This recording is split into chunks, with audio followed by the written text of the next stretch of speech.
Magnetism is everywhere and in nearly everything. It is one of the four fundamental forces of physics, the forces that keep the universe itself together. The sun is constantly ejecting material, from radiation to X-rays to solar flares to coronal mass ejections.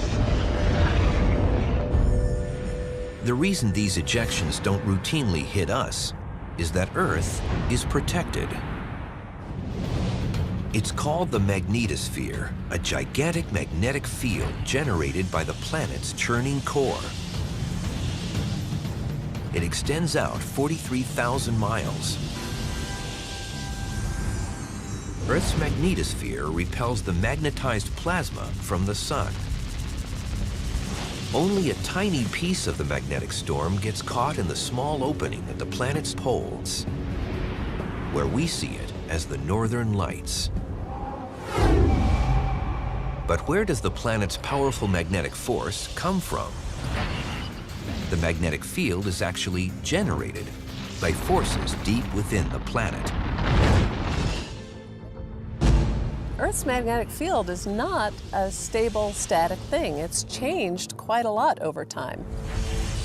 Earth's magnetic dynamo can change direction. The North and South Pole can literally flip.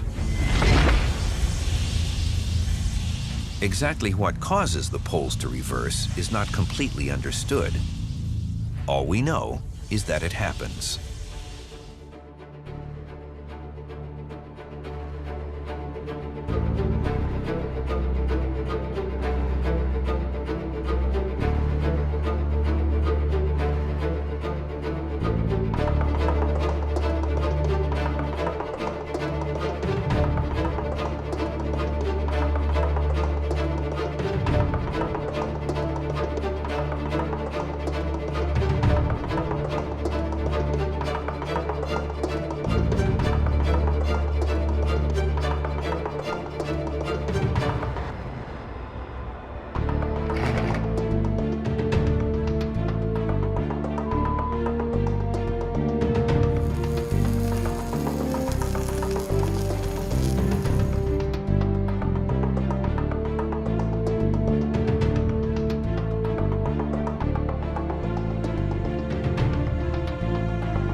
Earth's magnetic pole movement and Earth's field weakening are related to one another, and Earth's magnetic poles are getting ready to flip. These things, once they get started, can happen in less than a human lifetime, and quite obviously we are more than 80 years into this one already. And we are seeing the intensification, the speeding up of the pole movement, and the speeding up of the loss of the field.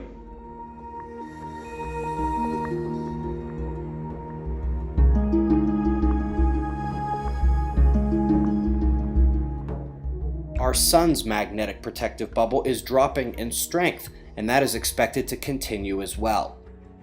We are right now coming out of the grand solar maximum since the end of the glacial period. We are about to see a tremendous drop into grand solar minimum. A weaker sun means less magnetic protection from the rest of the galaxy and again, those far away. The only thing stopping energy from space from having a greater hand in Earth's electrical processes is the magnetic field. Everything about the electrical processes of earthquakes is going to get a boost as Earth becomes more exposed to the galaxy and beyond. The best summarization of the air shower cosmic ray effects is electric. more lightning storms, more lightning strikes, stronger lightning strikes, more cloud cover, and higher variability of that cloud cover, easier freezing of supercooled water into more, larger hail. And there is even considerable evidence growing in regard to wind speed correlation with solar wind parameters. All the things that make these correlations true have to first overcome the magnetic shield of our planet, and in terms of cosmic rays, the sun's magnetic shield as well. That means that the weather can only intensify as the electric cascade from space intensifies.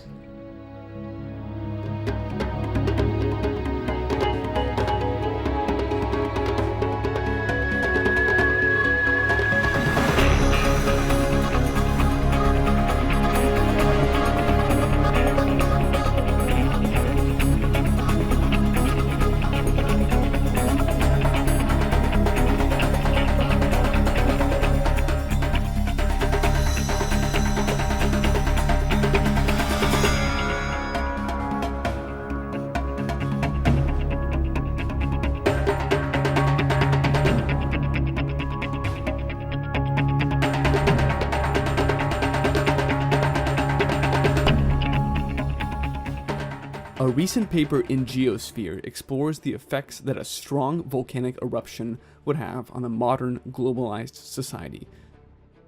I am of the opinion that this is very likely to happen very soon, because I will go the extra step and tie eruption activity to galactic cosmic rays, which we know are on the increase. And that's a well-established fact. That increase in galactic cosmic rays is going to be amplified as far as the way we feel it here, because we are also simultaneously losing our magnetosphere. So these things combine, and that means that we're experiencing drastically increased galactic cosmic rays here on the surface of our planet. Now, what does that mean from the increasing fragility of our power grids to the ways that GCRs interact with the human body and viruses, causing more rapid mutations and generally health to decline, to the already devastating effects that just the inclement weather and extreme weather, which is a function of galactic cosmic rays and is indeed worsened by attempts to geoengineer the environment, and how that's devastating modern agriculture. We also know that we saw studies and announcements accompanying those studies towards the turn of 2018 that indicated there would be an uptick in seismic and volcanic activity, although they attributed that in absolutely farcical fashion to global warming and the reduction of glaciers.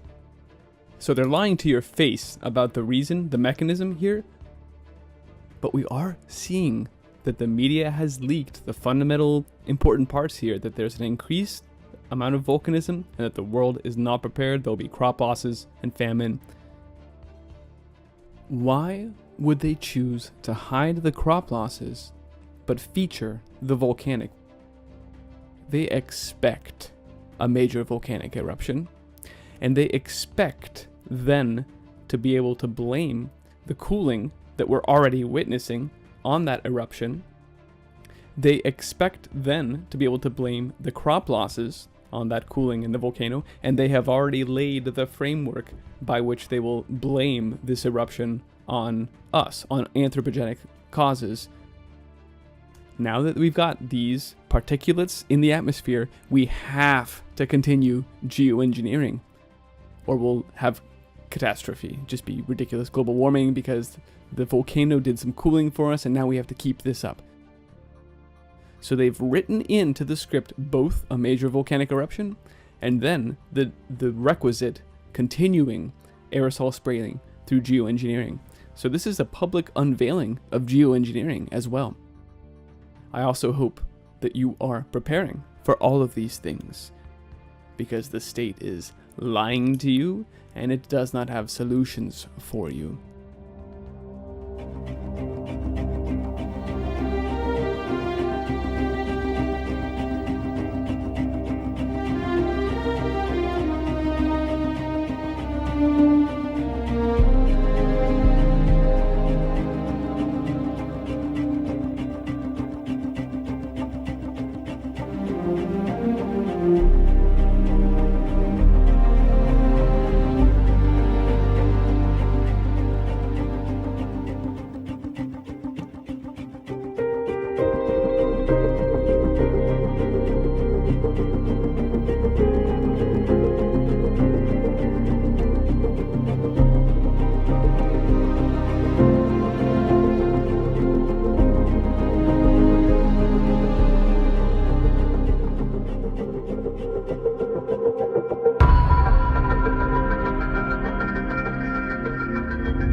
under international law, millions of Palestinian refugees have the right of return to historic Palestine.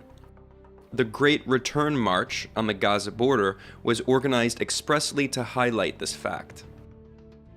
These marches and this kind of tactic of unarmed resistance has been witnessed in Palestinian villages for years and years and years, and the world just turns its head and ignores it. And so they've done it again today in a massive demonstration. They just simply marched to the border, and they were cut down by Israeli snipers. And, complete silence from mainstream American media. I've been sitting around watching CNN and MSNBC off and on today, but nothing about this. People do use the language of clashes on the Palestinian side, but if you're a Western reader, the language of clashes does obfuscate the imbalance in power, because you have Israeli snipers with advanced sniper rifles, barrages of tear gas, those rubber bullets, and as I mentioned, artillery is actually being used against these protesters. These aren't like equal clashes, but two armies armed with light weapons and tanks. It's, youth with stones walking into the teeth of one of the most advanced militaries. We saw the New York Times describe the march this way: a peaceful march by Gazans to the border of Israel turned bloody. It just simply turned bloody. So we don't know if people inside the march started, all of a sudden they pull out their, machine guns and suicide vests. I mean, we just don't know, because it just turned bloody. Actually, Israel turned it bloody by shooting them, and that's just too much for the New York Times to acknowledge. Gaza is basically a human warehouse for refugees who were pushed out of their land and their property in 1947 and 1948 during the systematic campaign of ethnic cleansing by Zionist militias and what eventually became the Israeli military. And Israel proceeded to pass a series of laws which defined all of those people who'd been pushed into Gaza as infiltrators, and enabled their criminal prosecution and their capture, their violent capture, if they re-entered into what became Israel. David Ben-Gurion ordered his troops to shoot anyone who attempted to infiltrate again. And the Gaza border, ever since the early 50s, has really been the site of extreme brutality by Israel's border guards against people trying to get back home from Gaza. Here we are, 70 years later, and people are still trying to walk home.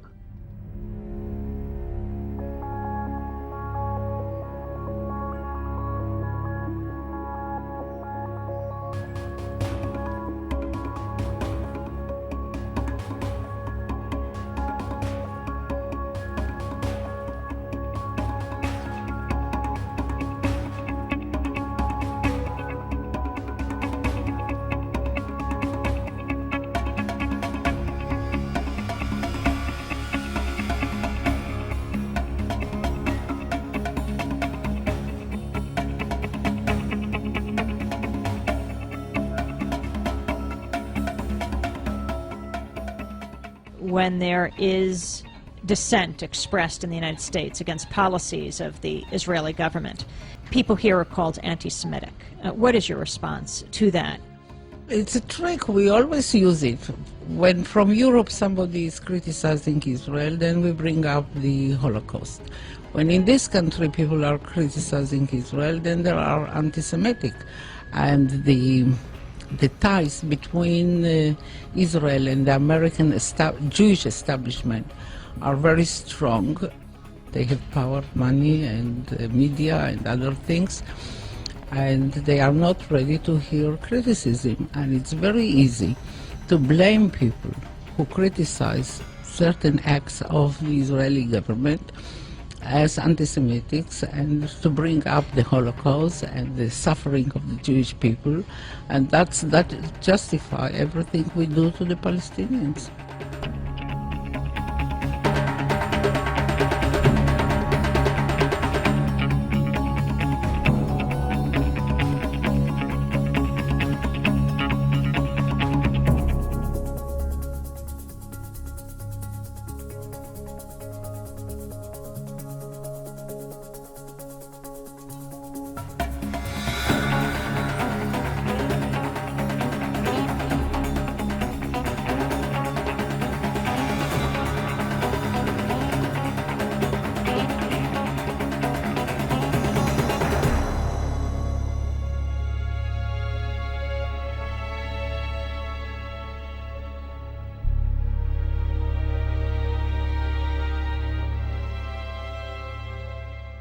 Israel tiene una cobertura mediática internacional y el apoyo estratégico de los Estados Unidos fundamentalmente para que pueda hacer con el pueblo palestino lo que viene haciendo desde hace ya casi 70 años, es decir, masacrarlo para robar sus tierras, para eliminar la palabra Palestina de los mapas del mundo, simplemente la eliminación de Palestina y los palestinos como un paso para otros fines todavía más complejos y peligrosos.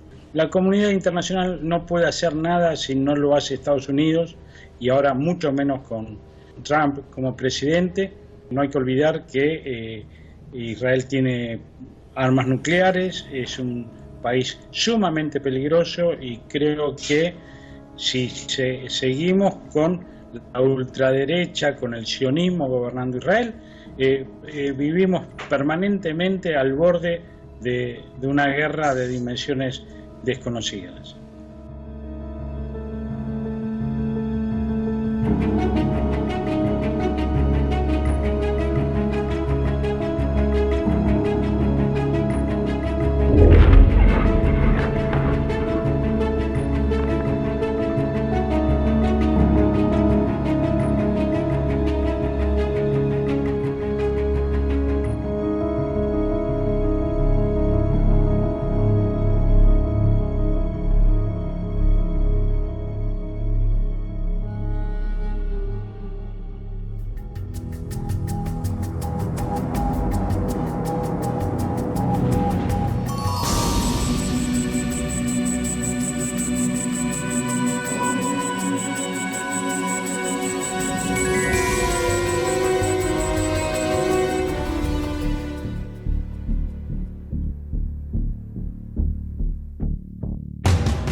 Russia's never going to be our friend.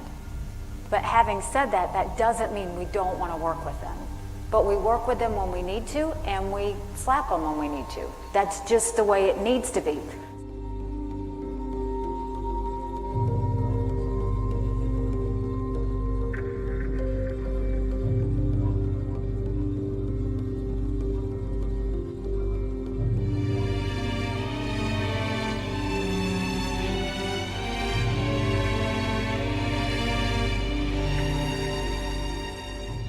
Я думаю, что мы в определенной степени присутствуем при таком совершенно уникальном моменте. Мы никогда не были... Мы знали из истории, например, упадок Римской империи. Мы читали, что это было 2000 лет назад. На самом деле примерно то же самое мы наблюдаем сегодня в отношении того, что происходит с Западом. Ну, я по-человечески, кстати, понимаю, в течение 20 лет фактически полная гегемония, полная. Злейший соперник повержен. И кажется, что повержен до конца. Можно делать все, что угодно. Можно, например, уничтожить Югославию, Сербию привести, всегда непокорную Сербию привести в порядок. Можно полностью уничтожить весь Ближний Восток. Все страны, которые представляли хоть какую-то самостоятельность в политике, как Ирак, так сказать, Ливия, Сирия, все сделано, все полностью переформатировано так, как это. Вдруг возникает опять то, что было повержено, то, что казалось обречено, то, что уже уничтожено до конца. Вдруг это все возникает здесь на Востоке и опять предъявляет какие-то нам, так сказать, это. Но с этим очень трудно смириться. И по-человечески можно понять. Терять это невозможно. Вот мы говорим, идет формирование многополярного мира. Вот оно идет. Но только один полюс никак не хочет с этим смириться. И он не смирится с этим. Он будет продолжать вот эту войну без правил. Мне кажется, пока Запад не выпьет всю чашу до дна, он не успокоится. Но он и выпьет, никуда не деться. Исторические процессы невозможно остановить и затормозить. Главное, чтобы эти исторические процессы, вот в данном случае, не привели к какому-то очагу, который может породить войну. Ну, действительно, непонятно, как с Трампом вообще-то, даже встретиться, как с ним можно разговаривать? Он то объявляет, что Америка должна из Сирии уйти вдруг, то он объявляет, что он встретится с Путиным, и потом, то он объявляет, что и ничего не происходит. С Сенатом можно разговаривать? Нет. С Конгрессом можно разговаривать? Тоже нет.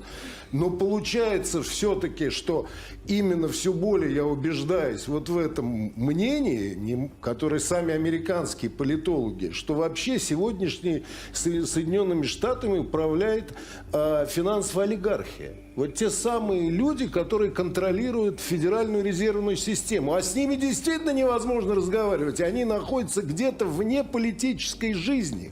Как бы. Хотя именно они, видимо, принимают основные решения. И в этом проблема сегодняшнего мира. Вот в этом ситуация.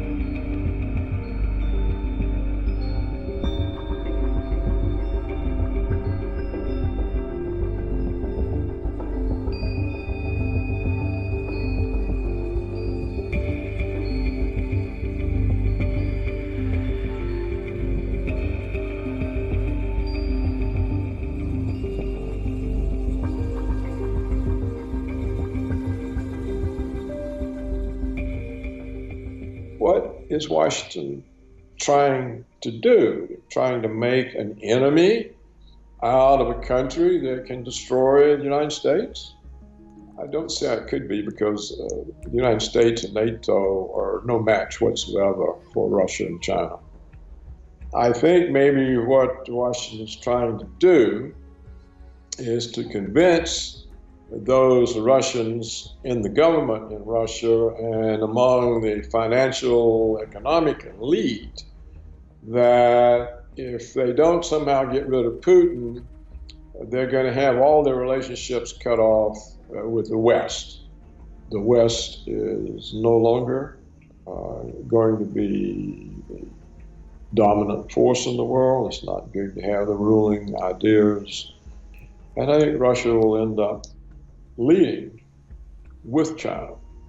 The trade in Chinese-Russian currencies among themselves and the expansion of this into other parts of Asia, this will reduce the dollar area of influence. It will reduce Washington's power to bully those countries, and it will cause a drop in the demand for dollars anywhere in the West. There's none.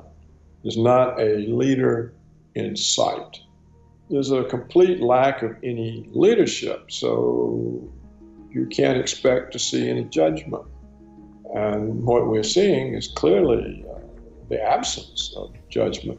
Well, anyone who would appoint John Bolton to be the National Security Advisor could not possibly intend to normalize relations with Russia, because John Bolton is one of the most scary, worst warmongers.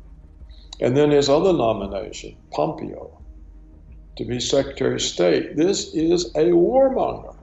It is Trump assembling a war cabinet. in very dangerous times, except I think now the Russians have come to the conclusion that the West is insane, it's falling apart, and they don't need to do anything. And I think that's why they are so unprovocative in their own responses.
I think we live in an era of false flags. Particularly since the Second World War is when false flags truly became done with sophistication, almost like a science. And the leader of them is certainly the United States. If there were an Olympics of false flags, the US would get the gold. Israel would get the silver, and I think Britain would probably get the bronze. You know, what that means is it's the US and its closest strategic allies are the leaders. I'm not seeing many false flags coming out of Russia, for example. Now, at one point when I realized that a lot of these false flags were American initiated or initiated by America's strategic allies, I started asking myself, well, why is this so? I think the answer is, at least in large part, because the United States is at a point where it is this close, I think, to total global domination. So it's America's game here, and they're trying to eliminate all rivals. To do that, they need to control all of the resources of Africa, Middle East, and Central Asia, that stretch of the world. It is essential to take control over all of it.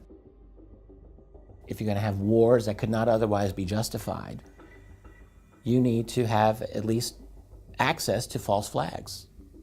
Because the thing is, you've got to be able to engage the population enough to convince them that these types of wars are necessary. And the only way you're really going to do that is, at least at times, the ultimate propaganda weapon in the toolkit, and that's the weapon of the false flag. You kill people, you blame it on another party, and you say it is necessary for us to do something about this, to save lives, you know, for democracy and for whatever, when in fact the real reason is to take over oil fields or to steal money out of bank accounts or to secure, you know, geographic areas for pipelines, natural gas pipelines, and things like that. The other reason that there's only a few nations that do false flags is, you need really top-of-the-line covert operations teams. And the U.S. has certainly got them. Israel certainly got them. Britain certainly got them. But the other problem that you have is you need to have total control over mainstream media. You must have total compliance. And Russia does not have that with the global media, by and large. The United States does. Britain does. Israel does. They can be assured when something goes down, they're going to have a totally sympathetic global media that will work hand in glove with them and that will basically block out uncomfortable questions and the like. And I think that is why the United States is the leader in false flags these days. They've got the motivation, they've got the ability, and they've got control over the media, which is essential. One of the things, for example, that I'm noticing with these false flags is the creation of slogans, almost like a marketing campaign. So we have Je suis Charlie, you know, with Charlie Hebdo shootings. We have with the Boston Marathon bombing, the slogan Boston Strong. And it's a mind control thing. It's all propaganda. It's a way of getting inside people's heads, screwing with their heads, using those emotions, this feeling of tragedy that everyone shared on that day, and using it against us. That's really what these slogans are part of, these false flag operations, I think. The other thing to be wary of with a false flag is whenever you see the media instantly jumping on the culprit, instantly identifying who's responsible, be wary. There's something very suspicious about this, and we see this more and more. Something big happens, something dramatic and shocking happens, and boom, we know who did it right away. But the level of evil that we are talking about here with something like a false flag, I really think most people they just can't conceive of it. And they don't want to. When you learn about something like false flags, that just opens up an entire world of responsibility that I think most people would just prefer to avoid, to be honest with you.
anthrax scare of late 2001 was widely seen as a follow-up to the 9/11 attacks, and a sign of things to come at the dawn of the so-called War on Terror.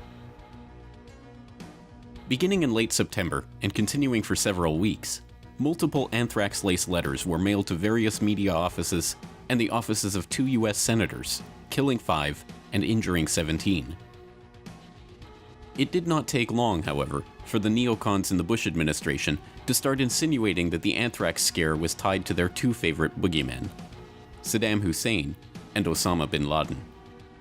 And this fit with a narrative which certain people had been trying to push from very early. And that set things up very nicely for 2 invasions, of course, Afghanistan and Iraq. The only problem with that story is that it was a complete lie. As we now know, of course, the anthrax attacks were a false flag event. By early 2002, it was confirmed that the anthrax had sourced to the US Army Medical Research Institute for Infectious Diseases at Fort Detrick, a key facility within America's own bioweapons program. And that false flag was aided by the government officials and corporate media talking heads who were happy to propagate this false story in the lead up to the war in Iraq. The legacy of that war remains with us today. The Middle East, including Iraq itself, remains in chaos, a direct result of the illegal invasion and occupation of that country. An invasion and occupation that was sold to the public on the back of brazen lies and outright fabrications. The anthrax attacks themselves remain a case study in how a false flag event can be used to whip the public into hysteria and be led into supporting illegal wars of aggression.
This is a carefully constructed drama as part of the propaganda campaign that has been building now for several years in order to justify the actions of NATO, Britain, the United States towards Russia. Most people don't understand these dangers, the dangers of this propaganda. Russia's nerve gas program, its active Novichok program, was verified as destroyed in September 2013 by the United Nations watchdog. Unlike the United States, that is still to be destroyed. Porton Down, a few miles from where Skripal and his daughter were found, has a long and sinister record with nerve gas and chemical weapons. There is no evidence, and this is so dangerous, with Russia being effectively pushed into a corner with these accusations. It's part of a propaganda campaign. I can tell you that. I'm a journalist who've spent almost all my career working in the mainstream in Britain. This is a propaganda campaign promoted specifically in the media and in the government. Russia's request for a sample of this nerve agent has been turned down. The British police have made no commentary on this. This is extraordinary. So you have an attempted murder, you have a crime scene, and you have no evidence. And neither do you have a motive. Why on earth would Russia, on the eve of an election and on the eve of staging the World Football Cup, want to destroy, if you like, its international name with such a crime. But there's plenty of motive on the other side. And it's Iraq, if you go back to 2003, that carefully constructed drama saw an invasion of Iraq and the death of up to 1 million people. And we know that was based entirely on propaganda, deception, and lies. That, at the very least, should make us skeptical of May's theatrics in Parliament.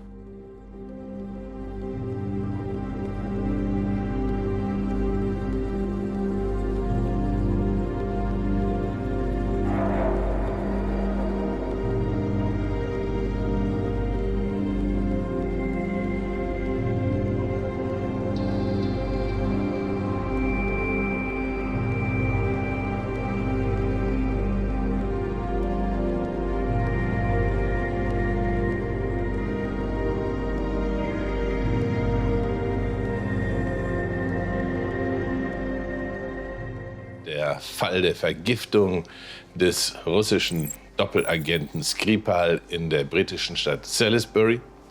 Eindeutig eine False-Flag-Attacke mit dem Ziel, die russisch-westlichen Beziehungen zu untergraben und weitere Begründungen zur Aufrüstung gegen Russland und für weitere Kriegshetze und Kriegstreiberei zu finden.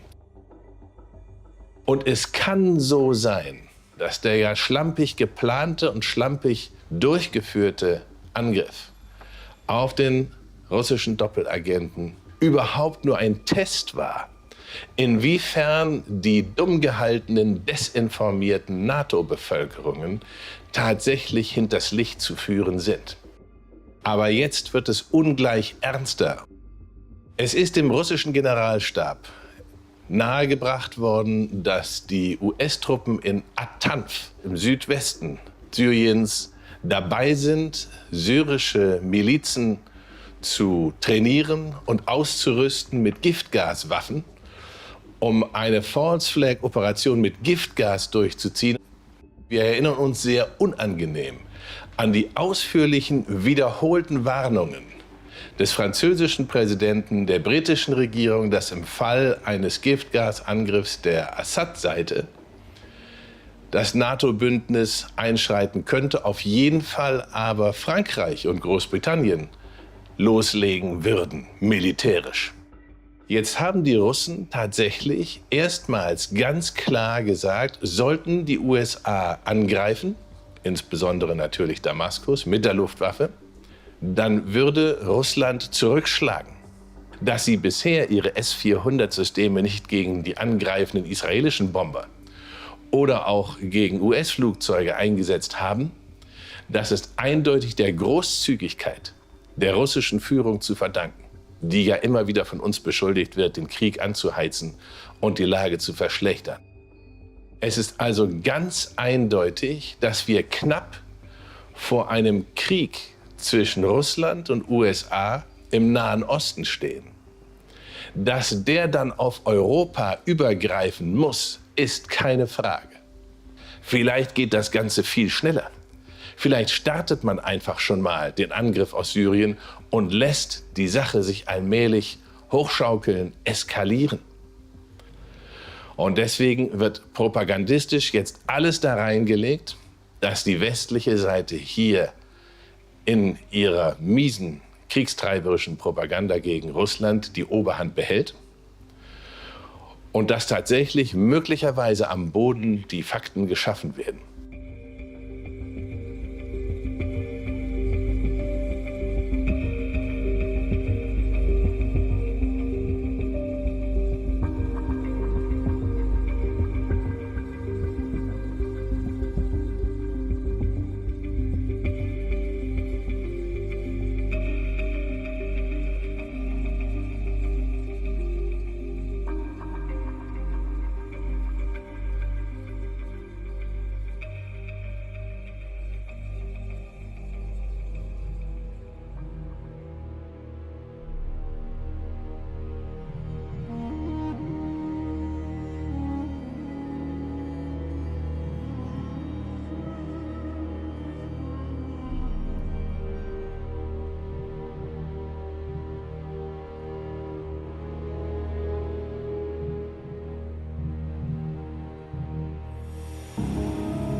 above us that passed us like 30 seconds ago. Number 71 Papa Golf, negative.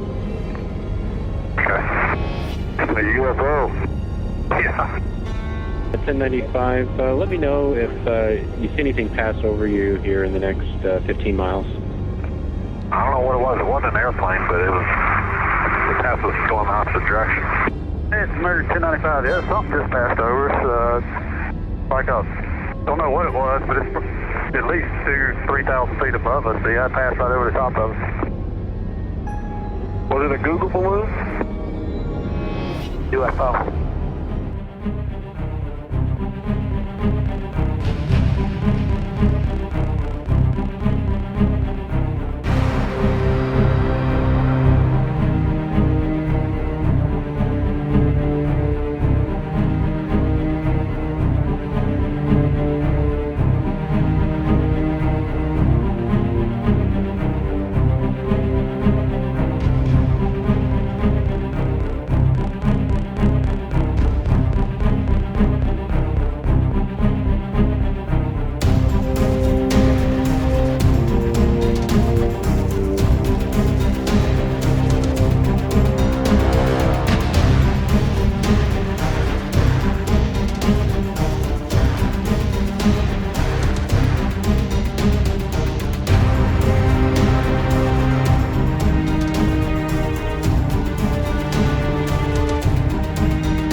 Es en el espacio donde reside el mayor de los peligros.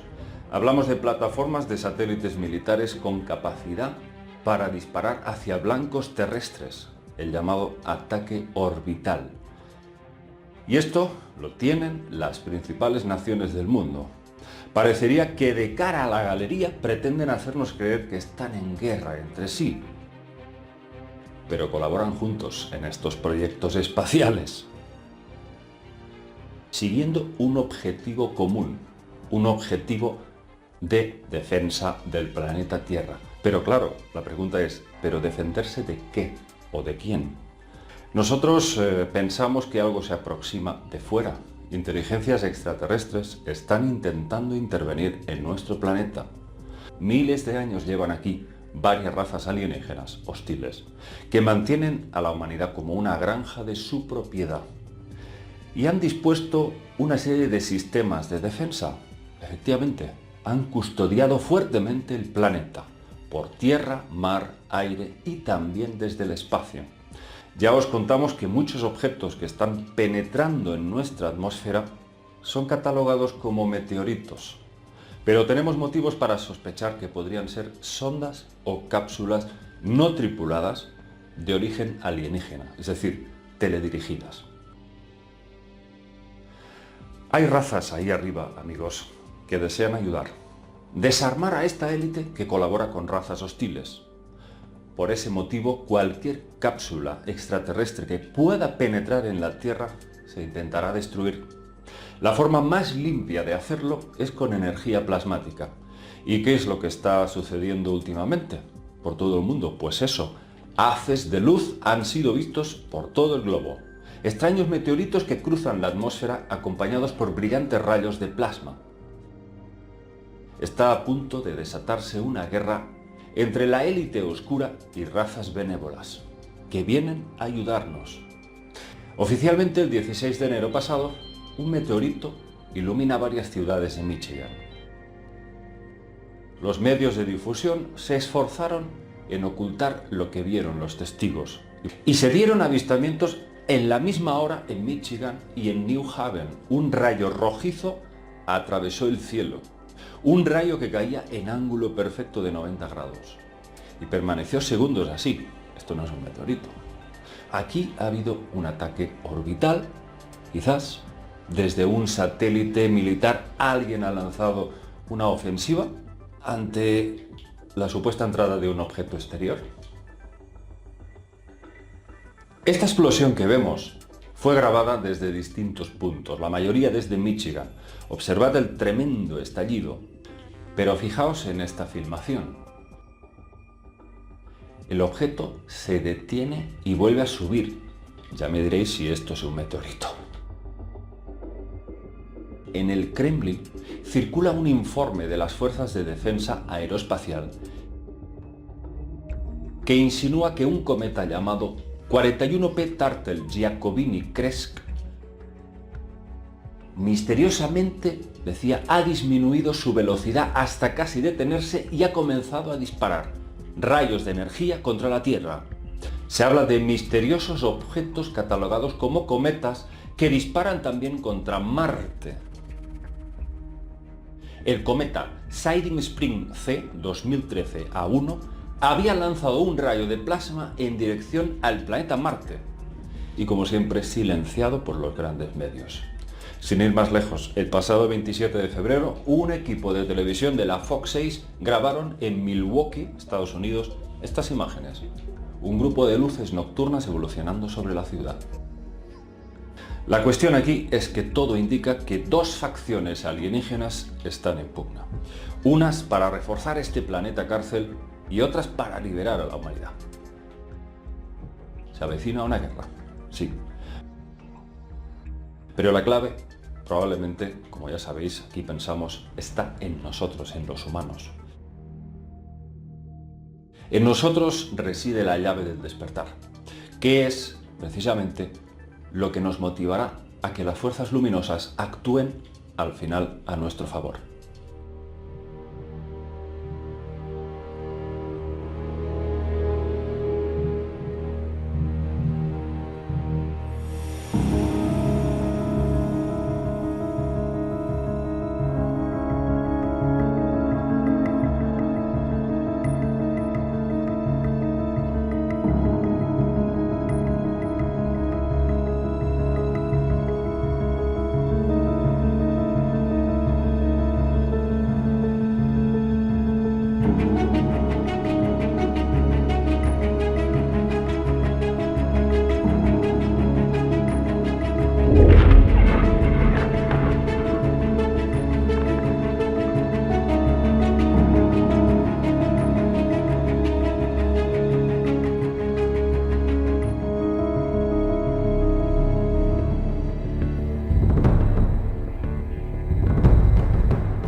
Diese junge Frau meditiert.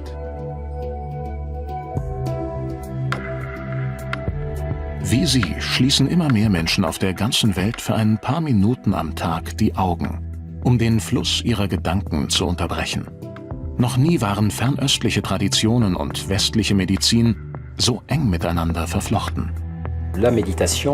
Die Meditation ist inzwischen auch in der westlichen Gesellschaft angekommen, da zahllose wissenschaftliche Studien belegen, dass sie wirkt. Sie beeinflusst unser Gehirn und unsere Gesundheit. Was den Geist berührt, berührt den Körper und umgekehrt. Das ist ein fantastischer Dialog. Meditation und Medizin sind in zunehmendem Maße zwei Seiten ein und derselben Medaille. Immer mehr Ärzte lassen heute jahrtausende alte Traditionen in ihre modernen Behandlungsmethoden einfließen.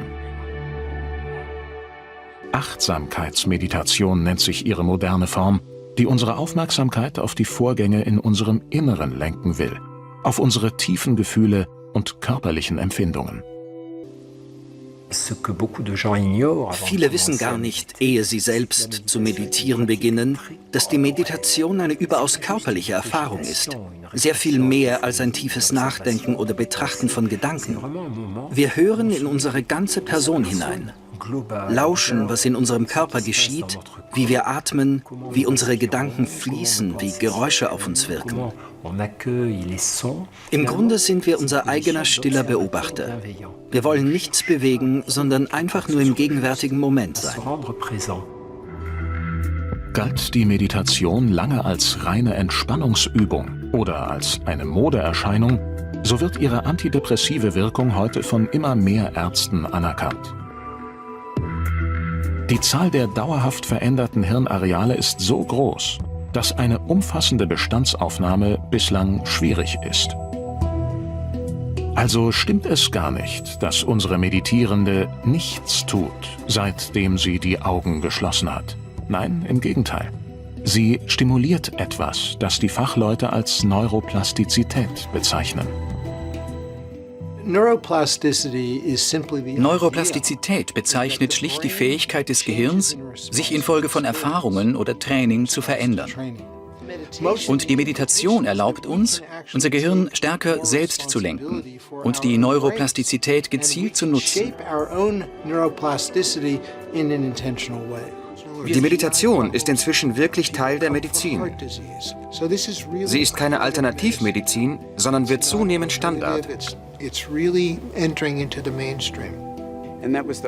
Damals erklärten die Behörden zum ersten Mal Stress zu einem der größten gesundheitlichen Risikofaktoren. Mit anderen Worten, einem Hauptverursacher von Krankheiten.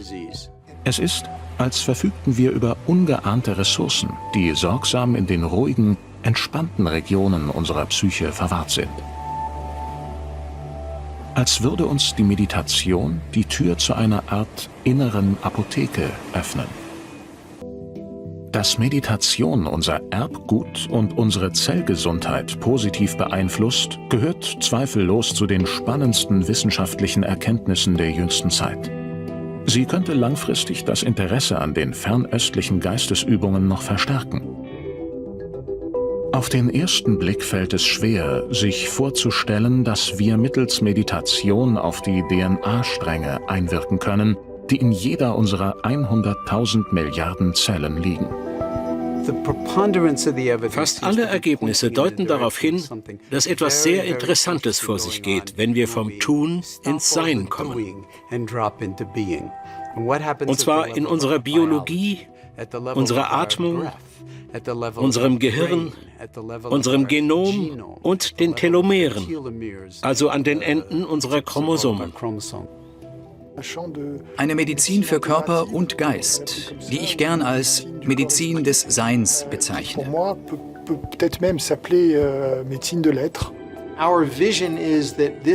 Wir haben die Vision, dass Meditieren irgendwann zum Alltag gehören wird wie Zähneputzen.